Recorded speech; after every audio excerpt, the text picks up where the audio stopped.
踏入大齋期嘅第14日，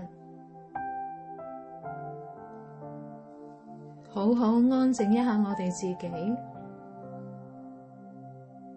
讓我哋嘅心呢都嚟到主耶穌嘅面前，喺耶穌嘅面前卸下我哋嘅重擔，讓到我哋將每一樣找住我哋嘅心嘅都一一放低，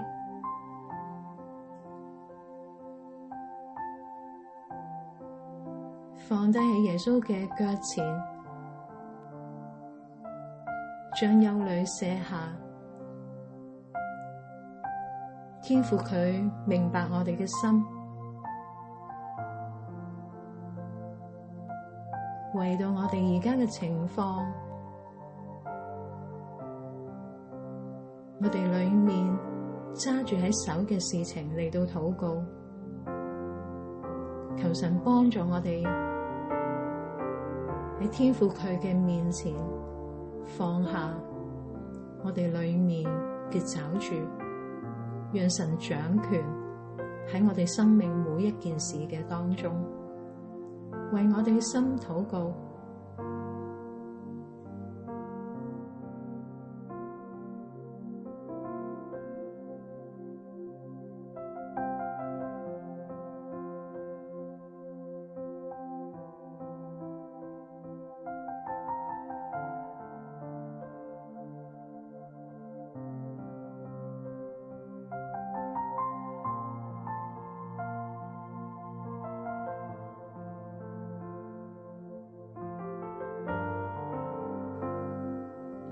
請聽我讀出今日靈修嘅經文，記載喺約翰福音6章30至到59節。於是他們對他說：你行什麼神蹟，好讓我們看見而信你呢？你到底要做什麼呢？我們的祖宗在曠野吃過嗎哪，如經上寫着，他從天上賜下糧食來給他們吃。於是耶穌對他們說：我實實在在地告訴你們，那從天上來的糧，不是摩西賜給你們的，那從天上來的真糧，是我父賜給你們的。因為神的糧，就是那位從天上降下來，並且賜生命給世界的。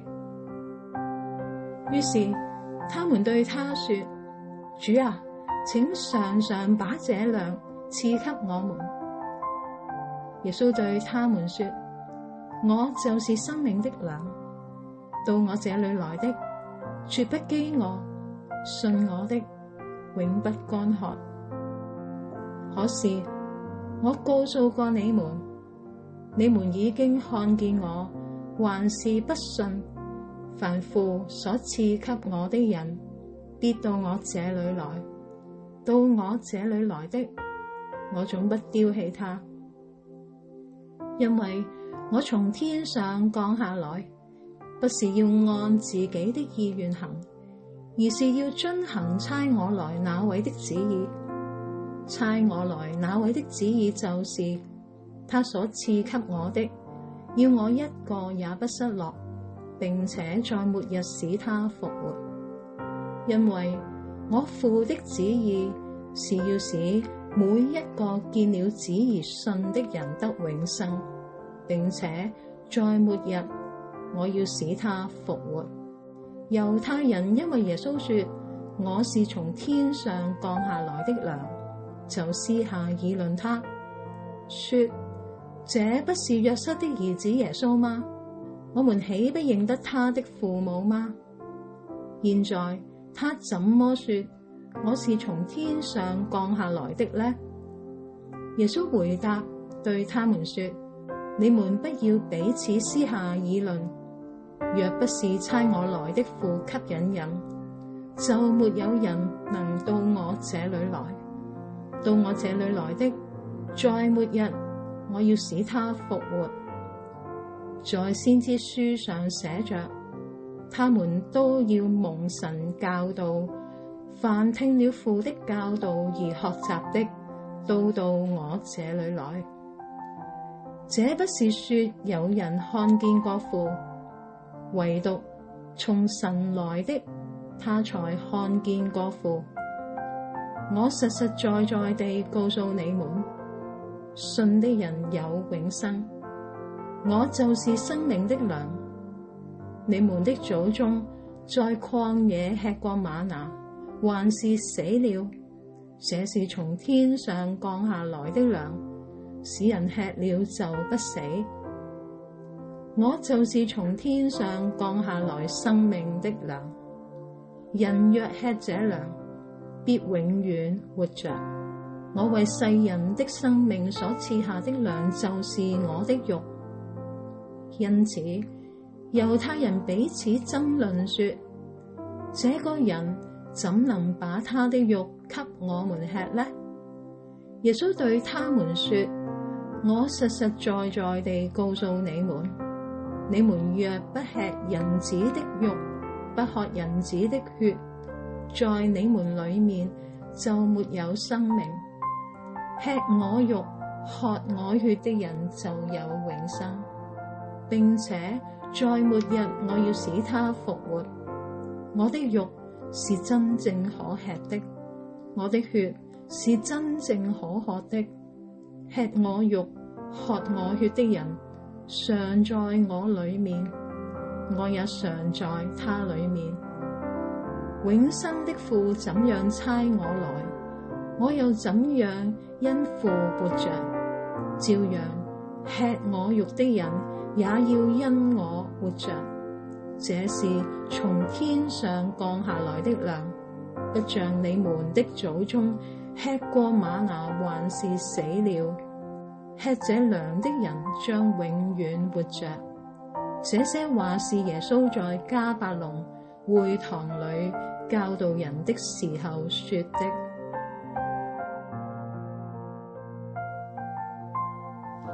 讓我哋細心慢慢睇清楚呢一段嘅經文。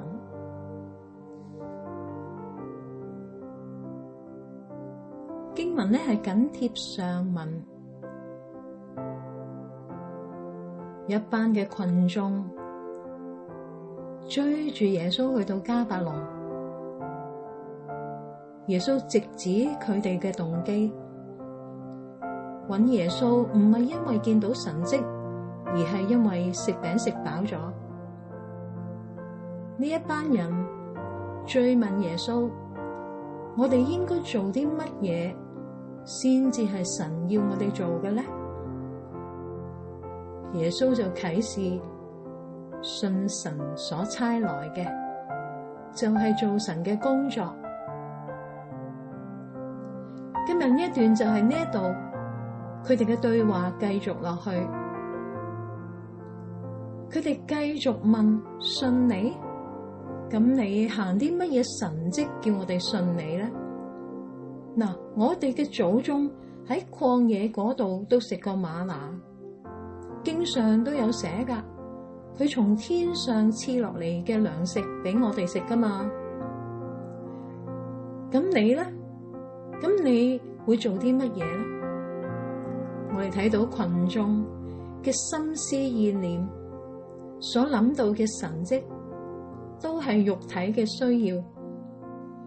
於是耶穌就對佢哋講：我實在咁話俾你哋聽，嗰啲從天上降落嚟嘅糧咧，唔係摩西賜俾你哋噶，從天上落嚟嘅真糧係我嘅父賜俾你哋嘅。我哋見到呢度耶穌語帶相干，將嗎哪轉換到佢自己嘅身上。神嘅糧就係嗰一位從天上面降落嚟賜生命俾世界嘅嗰一位。呢一班嘅群眾成個心都係諗住食物，所以又繼續問耶穌：主啊，請你時時都將呢一啲嘅糧食賜俾我哋啦。耶穌再一次好直率咁樣回答佢哋，並冇迴避，就同佢哋講：我就係生命嘅糧，係我啊，唔係食物啊。嚟到我嘅面前，就絕對唔會飢餓，信我嘅人就唔會乾渴。耶穌所講嘅係一個心靈嘅狀態，係一個神人嘅關係。耶穌話：我已經同你哋講過，你哋已經看見我，但係唔信。呢一個看見，相信係指住佢所行嘅神蹟。耶穌係好清晰咁話俾佢哋聽，係佢哋嘅不信啊！望見但係不信，認到基督但係都唔信。凡係父所賜俾我嘅人呢，係必定嚟到我呢度嚟嘅。嚟到我呢度嚟嘅咧，我唔會抌低佢噶，因為咧我就係從天上降落嚟。我嚟到咧唔係照住自己嘅意願行噶，我嚟到係照住父神嘅意願行嘅。父神嘅意願係乜嘢咧？就係賜俾我嘅人咧，叫我一個都唔好失落，唔好唔見咗啊！末日要使每一個信我嘅人復活。神嘅意願係叫嗰啲見到子而信嘅人得永生。喺末日，耶穌就要叫嗰啲人復活。到底呢一啲人在唔在乎末日嘅復活嘅呢？定係佢嘅心只係在乎而家呢一刻佢嘅肚飽唔飽足呢？接住落去咧，呢一段嘅經文咧，係一班嘅猶太人，相信咧係當其時迦百農會堂裏面嘅人嚟嘅。佢哋因為聽到耶穌話我係從天上降落嚟嘅糧，就私下議論佢，呢個唔係約瑟嘅兒子耶穌咩？我哋都識佢嘅父母，點解而家佢話自己係從天降落嚟呢？耶穌回答佢哋：你哋唔使私下議論，如果唔係父吸引，係冇人嚟到我呢度嘅。嚟到我呢度嘅，喺末日，我要使佢復活。喺先知書上邊寫住，佢哋要蒙神教導，凡聽咗父嘅教導又學習嘅咧，都會嚟到我呢度嘅。唔係話有人見過父，唯獨從神嚟嘅先至見過父。我實實在在咁話俾你哋聽，信嘅人有永生，我就係生命嘅糧啦。你哋嘅祖宗喺曠野裏面食過嗎哪，仲係會死。呢一個生命嘅糧食咗之後咧，係永遠唔死嘅。我就係從天降落嚟生命嘅糧，人食咗之後咧，係永遠活着。我係為世人嘅生命所賜下嘅糧，就係我嘅肉。因為咁樣，猶太人就彼此爭議，呢一個人點樣將佢嘅肉俾我哋食呢？耶穌再繼續答佢：我實實在在咁話俾你哋聽，你哋如果唔食人子嘅肉，唔飲人子嘅血，喺你哋嘅裏面就冇生命。食人子嘅肉，飲人子嘅血的人就有永生，並且喺末日咧，我要使佢復活。我嘅肉係真係可以食噶，我嘅血係真係可以飲噶。食我肉、飲我血嘅人，時時喺我嘅裏面，我亦都時時喺佢嘅裏面。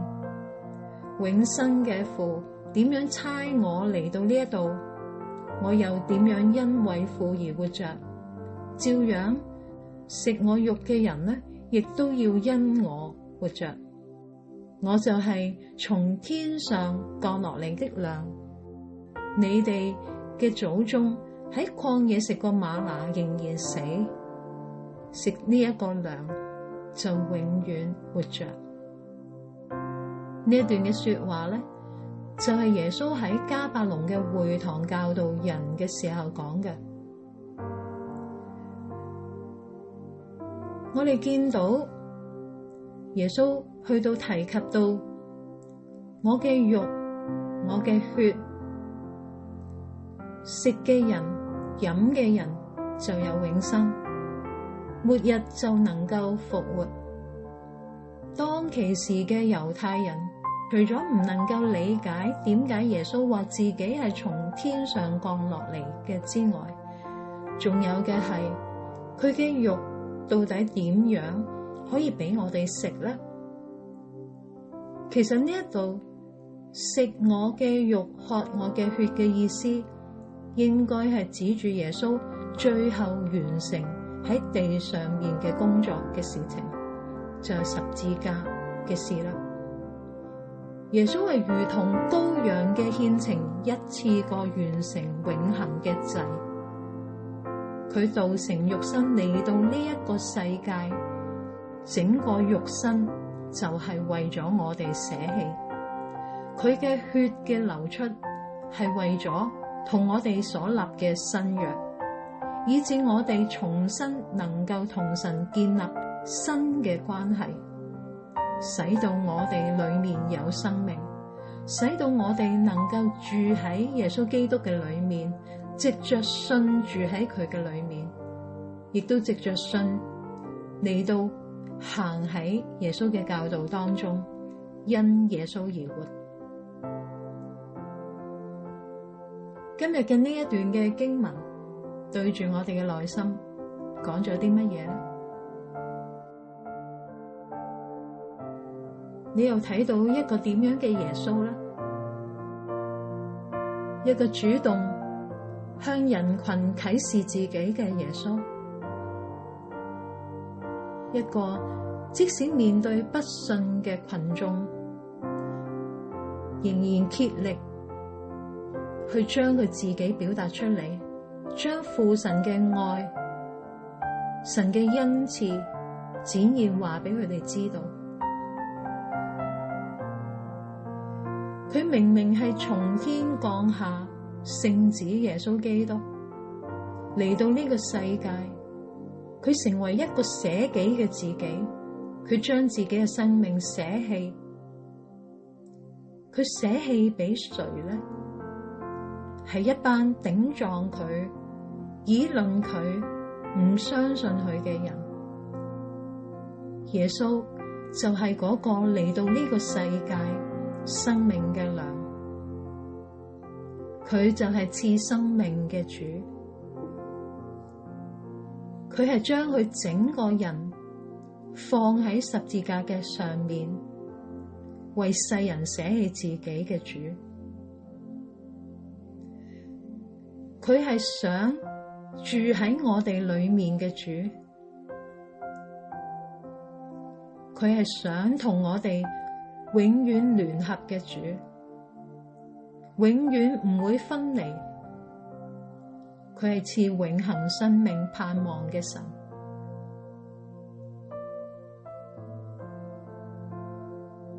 讓我哋今日都嚟到呢一位為我哋捨棄自己生命嘅耶穌嘅面前，去感謝佢。主耶穌，多謝你為我哋捨棄你自己。你話你就係生命嘅糧，你將你嘅肉賜俾我哋，你嘅血賜俾我哋，叫我哋有永生，有復活嘅盼望。耶穌，求你赦免我哋嘅不信，赦免我哋好多時候都唔能夠理解你為我哋所擺上嘅係一個何等大嘅恩情。耶穌，你教導我哋要為你而活。耶穌，我哋要向你承認，我哋唔識啊。耶穌，我哋只係為咗自己，好多時都係為咗自己短暫嘅利益，好多時都係為咗自己一時嘅感受，但我哋冇顧及到耶穌，你希望我哋，你指示我哋係要為你而活啊！耶穌感謝你嘅愛，求你潔淨我哋嘅重罪，成為我哋生命嘅糧，餵飽我哋，叫我哋嘅生命活得豐盛，活得像你。多謝你垂聽我哋喺你面前嘅禱告，奉耶穌基督嘅名，阿門。